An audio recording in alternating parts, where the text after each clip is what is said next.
On today's show, Is Blake the MVP frontrunner? Is it time to panic about the Wolves? And what are the best missed dunks of all time? the Sixers' handling of Markelle Fultz, the Suns' early season implosion, who will take home worst of the week. And Victor Oladipo feels the highs and the lows of this week's top 10. It's Friday, October 27th. The starter starts now.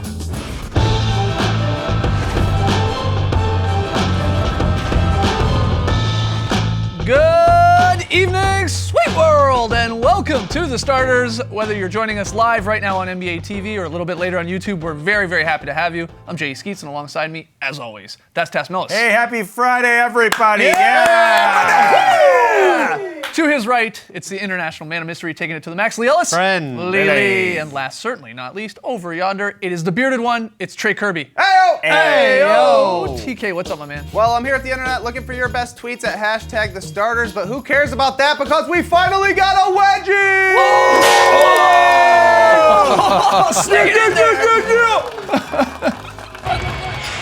Holiday fires for three, and that'll be a jump ball. Yeah, we call that a wedgie where Yes. I'm from.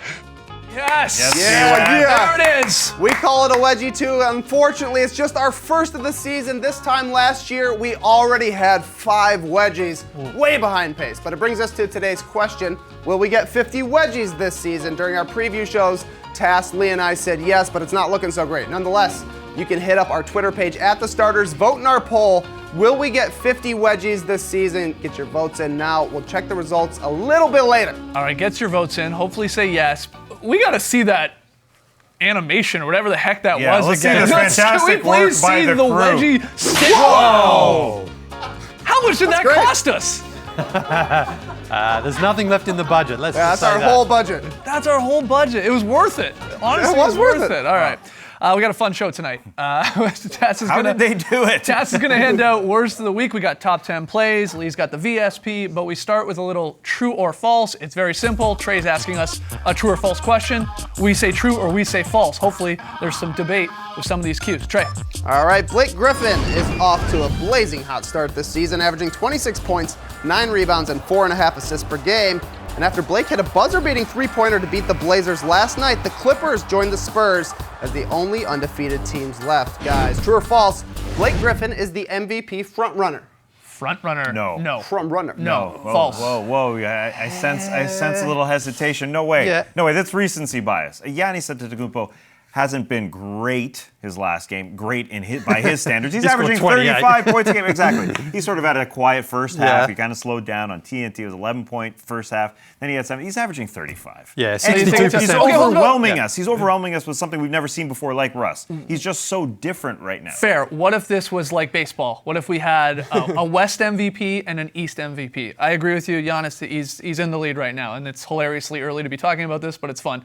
But in the West, Blake is maybe at the top. Is that fair? Yes, he is, for And, sure. I mean, last night LaMarcus is there. I LaMarcus, guess. I think Gasol is there as well. But I mean, Blake Griffin. You saw last night. It was cool to see Blake Griffin be the guy on his team because usually it was Chris Paul. It's like try and imagine that last night's game with Chris Paul there. Blake Griffin is probably not taking that three-point shot at the end. Yep. It would have been in the last couple of years, probably Chris Paul or Jamal Crawford for that matter. But they go to Blake. Blake had 6 of the final 10 shots. He scored all 9 points for the Clippers in the final 5 minutes. And he's been a beast this year. He's getting to the line, and he's added that three-point shot, which he knocked down to win it yeah, last night. and he's understanding when to go inside and use his strength and his athleticism to bully ball his opponents. Yeah, you got it. But he's still stepping out, knocking down threes. He's 10 for 23 on 3 from the Yeah. season, 43%. I mentioned after the first game of the season when he went for 3 for 6. If he can shoot 40% or more, keep shooting those 3-pointers because it really does then confuse the defense. Do you come out on him? He goes straight inside. He gets to the free throw line or he can dunk and do whatever. Or he's going to step out and hit that with confidence. So if you're the Clippers right now, not only is he playing well, they're winning. They've got the best defense in the NBA. And without Chris Paul there, things seem to be a little less tense, I would say too. Like Blake, Especially when you're winning. They had a couple cupcakes to start the season. yeah, I know they probably haven't beaten a team that's definitely going to make the playoffs right now. Portland and Utah are their biggest wins. Yeah, but I just think you're seeing Blake, as we talked about coming into the season, this is without question now his team, Yeah. and he's taken that role on, and he's really fulfilled it basically to the maximum he can, and the results are great so far. Yeah, it was a cool story to hear.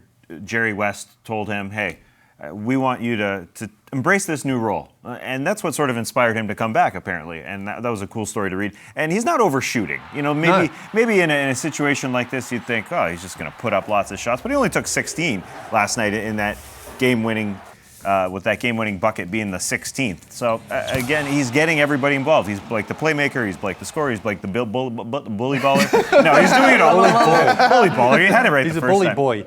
Bully boy? Are you trying to say Bully hold on, boy hold on. playing bully ball. Oh, that's what you were trying to say, Billy Boy. Billy bully boy. boy, never Billy mind. Hoy. If you look at the ridiculously, if you look at the numbers, it's a Friday. If you look at the early numbers, again, from these guys, though, you said Giannis is Oh, crazy. Giannis, yeah, he's 35, 11, and 6.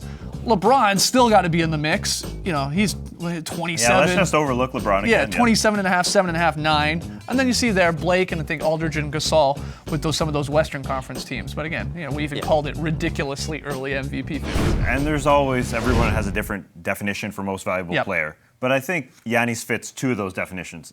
One, just sort of overwhelmingly the best player, the guy who's just has the overwhelming story, sort of like Russ. Okay. And then the second one, most valuable to his team.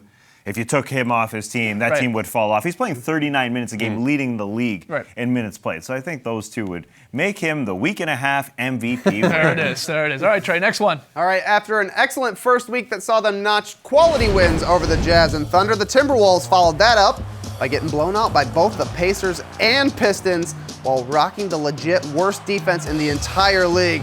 It's been pretty ugly after that first week. They've got the Thunder at home tonight on NBA TV. That's followed by Wiz and Warriors. So guys, true or false, it's time for the Wolves to panic. Hit that panic button. It's false, but hopefully they lock down defense pretty soon, because right now they cannot stop anyone anywhere. In transition, in the paint, at the three-point line. There's nothing Tom Thibodeau can say to his team, well, at least we're defending here well, so let's focus on that and work elsewhere. Right. Karl Anthony Towns gets a lot of the heat because he has been defending badly and he is the star of the team. But other guys have to defend well, and I'm talking Wiggins and Jeff Teague has to defend. Jimmy Butler's obviously been out the last two games. He's back tonight. But it can't be a case of, well, Jimmy Butler's not here, so we can't defend. Other guys have to step up. Gibson, another one as well. They have to get there and rebound the ball and just slow down the other team, because teams are just walking up and scoring so easily in transition. Yeah, the numbers are bad when you look and you get into the nitty-gritty here. Their defensive rating, you said it there, Trey, worst in the league. They're the worst defensive team by a mile, actually, right now in the league, giving up a ton of points in the paint. Everyone's getting any bucket they want, the effective field goal percentage, and they're not really creating a lot of turnovers. Is it the personnel of the Wolves? Is it Tibbs' even defensive strategy? Is it maybe outdated in today's game? Is it just their energy and what? Is it a combo of all three of those? What do you think? What's defense all about? It's about guys coming together, and they come together usually because a leader leads them. And I think Karl Anthony Towns will eventually be that leader at some point, just to get guys going. But it's going to happen one day. It just hasn't happened yet. I mean, he's just too good not to make it happen, right? But That's how it feels. it's one thing to say it, but then you have to go out and back it up on the floor. And Wiggins gets knocked a lot for his poor defensive play. Towns is right there with him. Yeah. Just odd decisions, like getting out of the way of guys you just saw there, like attacking the rim. It's very strange. But he's trying to say all the right things. He says, I've got to be better, and I'm motivated to do that, and I want to take the next step and be an offensive and defensive player. But again, you can say it all you want. You got to go out and do it. The Wolves can't afford to get behind here either, because they've shown they aren't a team that can actually catch up as well. And we know how tight that Western Conference race is going to be. So they've got to get some wins on the board pretty quickly and show that they're improving. Yeah, and even if they don't get a win tonight against the Thunder on NBA TV, that was a great game on Sunday, but the Thunder want some revenge. I don't think you need to panic until the next game. Okay. All right, final one here, Trey. All right, I don't know what Aaron Baines did to Giannis Antetokounmpo, but it must have been bad, because after Giannis dunked on Baines twice last week, he tried to end him again last night. But this time, Bainesy wised up and fouled him to the ground, kind of saving himself a little bit. Guys, true or false? Giannis over Baines was the greatest missed dunk of all time. Oh, okay. Let's not go overboard. Greatest of all time. I don't know. Watching that and hearing Aaron Baines' body hit, going through some Aaron pains right there. It would have been like the steroids version of DeAndre Jordan dunking on Brandon Knight. And what I mean by that is, like, Knight was 6'3", 190.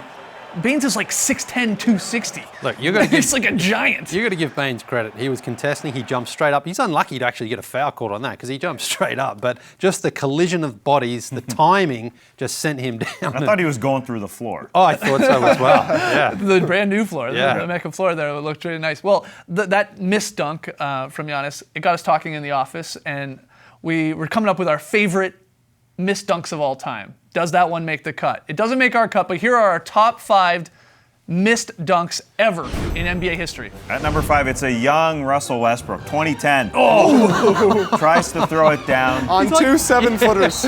From nearly the free throw line. Same old Russ. Oh, He hasn't changed.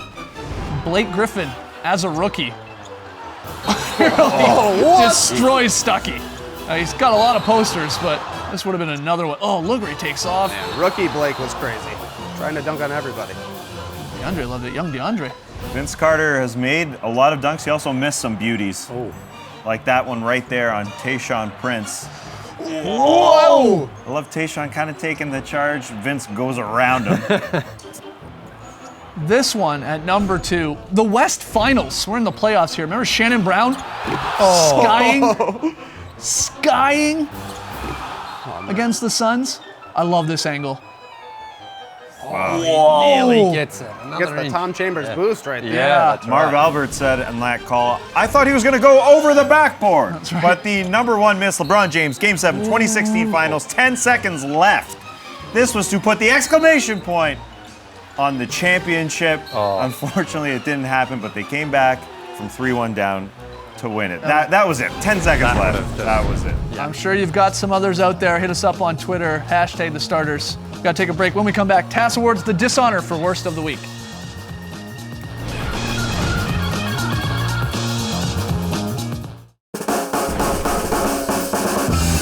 Welcome back to the show. It's time for a segment we hate to do, but somebody's got to keep everybody in check. It's time for the worst of the week. Ladies and gentlemen, the worst of the week.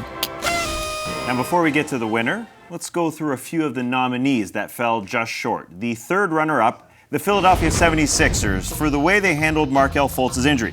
Rookie obviously had a shoulder injury, didn't want to shoot. He shot 0 threes in 4 games. Agent came out of nowhere, said he was getting his shoulder drained. Actually, no, we put a cortisone shot in there. Colangelo had a press conference saying we're shutting him down, suggested that his new shooting motion caused the injury, but a couple weeks prior, Markelle Fultz said the injury caused his shooting motion to change. Just a lot of mixed messages coming from the Sixers, and you don't want to get off on the wrong foot with a young player. Right when we were starting to talk about the play of the Sixers on the court, this sort of happened. That's right. And then all the focus shifts to Fultz and his agent and Colangelo, and it's not about Simmons and Embiid looking great. This is what happened. That's what's frustrating about it, I think, to me. Yes, and hopefully we don't have to talk about it anymore because everything will get right in Philadelphia. Let's hope. Second runner-up, a referee key situation, Houston-Memphis. 1 minute left, Houston down 4.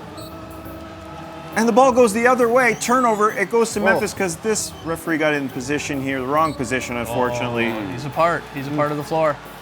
Got to figure out a way to use the refs as screeners. Yeah, very nice. That's 6th man on the court. It's not an easy job. It's not an easy job, okay? It isn't. I refed like I a would never want to. grade 3 basketball team or game once, and it was horrible. Kids just yelling at you the whole time. Well, parents and kids. It's horrible. Yeah, I don't know why anyone becomes a know. referee. I really don't. We need robots to do it. All right, the first runner-up is the Charlotte Hornets broadcast team of Fox Sports Southeast. The broadcast removed the fantastic Stephanie Reddy from the 3-person broadcast booth this season. ESPN's Rachel Nichols alerted the basketball world on the jump. Now, Reddy made history as the first ever woman in 2015, so 2 seasons ago, to serve as the first full-time game analyst. Back on the sideline she goes this season. The reason why the worst of the week, now they can make their editorial decision to go back to the 2-person booth, but Stephanie Reddy added something. Right. For sure. Mhm. She was fantastic at her job. She was just really great. Now, they've sort of said that she can go back to the sideline and still contribute, but it's not the same, number one. It isn't. And it didn't hurt anything to have her amongst the crew and to empower a woman who in a field that's obviously run by Dominated by men. males, Yeah, there would be. It's obviously just a bonus because Right. she, paid her dues for a long time. We used to love her on the sideline For sure. and it would have been great just to have her there. She offered a unique perspective. She was a trailblazer in that she was the first woman to coach a professional men's team. It really differentiated the Hornets to have her in the booth, and I'm glad that she's still doing the sideline. We still get to hear from her, but I would like to hear from her more. She's good at what she does.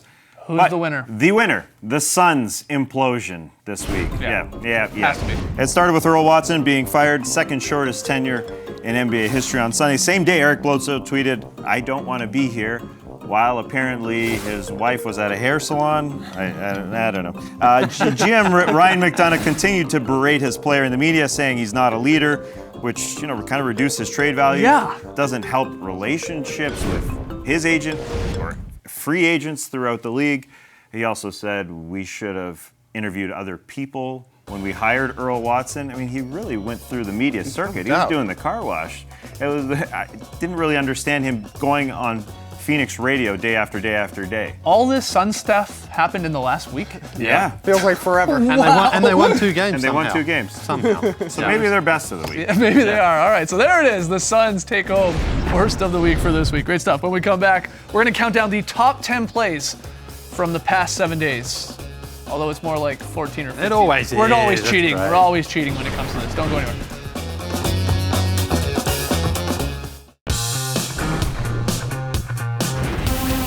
Welcome back to The Starters, where it's time for the best top 10 in sports since courtside countdown on NBA action. You heard me. Lee knows what I'm talking about. The youngins don't. Let's get to it. This week's top 10 at number 10. Marc Gasol just undressing Klay Thompson. Oh, I love the little trot back he does. I? He just knows that ball's in. Oh, yeah. His little backpedaling again after he hits it. Gorgeous. No, it's not even before he hits it, see? The Warriors, the Warriors. Yeah. True. At number 9, Victor Oladipo has been fantastic on the Pacers. Oh, yeah. Nice. Look at him get up. Up there. Those New Jerseys look great up there. Beautiful. At number 8, we've been worrying about his defense earlier this season, but the offense looks all right. Karl Anthony Towns just posterizes. Ooh, Kathmandu. Oh, Man, I thought you forgot. I thought you totally forgot. thought you would forget that. At number 7, the highly controversial, Oh, yeah. off the backboard to himself, Jordan Bell. yeah. And one. Yeah, Good foul. that's the way. Rang his own bell, you know? Catman, don't do that. At number 6, we got a pair of nutmegs. Woo! Rodney Hood getting Karl Anthony Towns there. Going through the legs. Catman don't. Okay, Lee, stop it. Oh, man. One more. This one better, I think, from D'Angelo Russell. Oh, my. Nice. Getting Vucevic. Tamazi. Echo chamber. Giannis Antetokounmpo with the monstrous game-saving block. That's time ticking down. Blazers down 1. Oh, that's clean. Get out of here. Is that a guard? Oh, What is that, man? He does it all. At number 4, I mean, we could have picked 4 or 5 highlights of Kyrie Irving just cooking the Bucks on Thursday night on the Mecca court. What how did he even see all Here's the angle. Why was he all worried about playing on this court? He was pretty good. Moving too fast out here. Yeah, sure, one more. This one's Oh. incredible. Froggy dog? Get Double team splits it, and then he gets the kind little bounce. That's good defense off the top. Oh, yeah. Look at him. Bye. Oh. Incredible. Learn spin moves, kids. Count it. We had some monstrous plays this week. James Johnson. This is Oladipo on the receiving end. Oh, man. Bloodsport. Oh, his dunks are so vicious. Yeah. Beautiful. Down goes Depot. At number 2, we got 3 game winners. All threes. Eric Gordon in Philly. Rockets win. Rockets win. Oh, pump fake to the right. Cash. We're not done. Blake Griffin against the Blazers. He hits the 3, exactly. He even hesitated. I thought that was Yeah. not going down after the hesitation. But Andrew Wiggins, maybe the best of the buzzer beaters. All Got a- buzzer beaters, all game winners, all on the road. Yeah, that's right. Got a Crazy. little help from Towns there. Somewhat of a legal pick, but banks it home. But at number 1, Blake Griffin on Rudy Gobert. It's the hag. It's the hag. It is. And he just chills for a bit. Pancakes! You guys want some grapes? There it is. Not a bad top 10 this week. Gotta take one more break. When we return, Lily's very solid play. Don't go anywhere.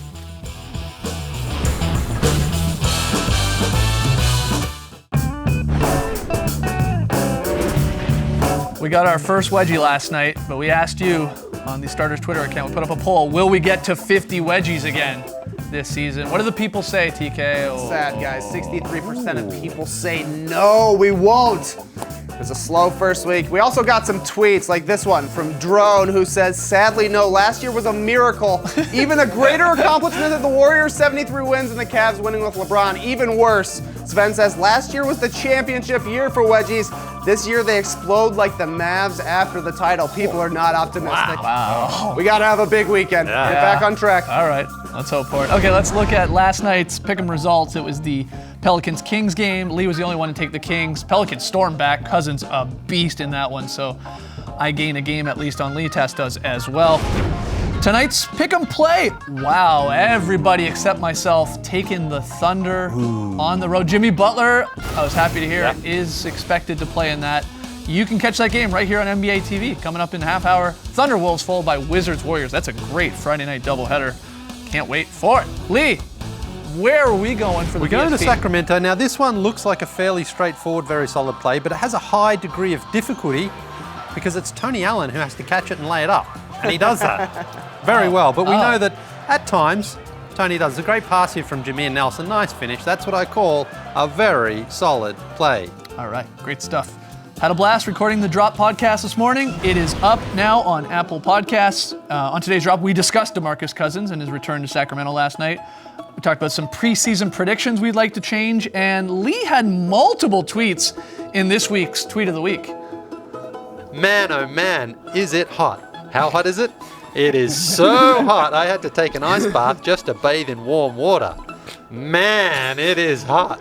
How hot is it? It's so hot, John Island seems cool. Man, it is so hot. How hot is it? I saw a tree say thank you to a dog. Tweet of the Week. Believe it or not, that's some people's Classic. favorite segment on the Drop.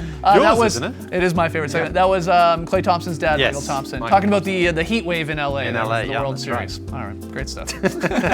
We'll see you guys on You missed Monday, it. 6:30 p.m. Eastern. Thank you so much for joining us, folks. And remember, it's Friday. Let's have some fun. What does that mean? We're leaving. Oh, no, that's fun. Yeah! Embrace the weekend, people. Let's get some wedgies this weekend.